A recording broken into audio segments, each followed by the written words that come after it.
গতকালকের আমার সাথে আজকের আমার কি পরিবর্তন? তুমি যদি এটা বলতে পারো তাহলে আমি বুঝবো তুমি সত্যি কথা বলতেছো। বলো বলো বলো। সহজ। আচ্ছা এই হ্যাঁ,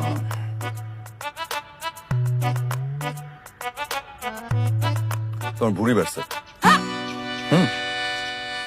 কি বললা?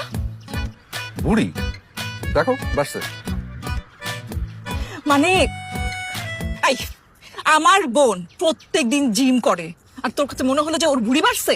মানে একটা মানুষ কতটা অসভ্য হলে বলতে পারে যে তার স্ত্রীর ভুঁড়ি বাড়ছে? আপা আমার কাছে মনে হচ্ছে পেট একটু ফোলা, হয়তো গ্যাসের প্রবলেম, গ্যাস জমে আছে পেটের মধ্যে। আর নিতু ভুঁড়ি অত খারাপ কিছু না, আপারও তো আছে। আমি আর নিতে পারতেছি না। আমি আর পারবো না। না, এই লোকের সাথে এই পাগলের সাথে আমি আর সংসার করতে পারবো না। শেষ। তোমার তোর তোর সংসার তুই রাখ, আমি তোর সাথে কোনো সংসার করবো না। এই, দাঁড়া, বস। এটা না, সমস্যা কি তোমার বলো তো? তুমি কি আসলেই বোকা নাকি বোকার সাথে ভান করো? আচ্ছা আমি কি আচ্ছা আমি বলি ওকে আরেকবার সুযোগ দাও, দেখিও পারে কিনা। আমার ধারণা ও পারবে।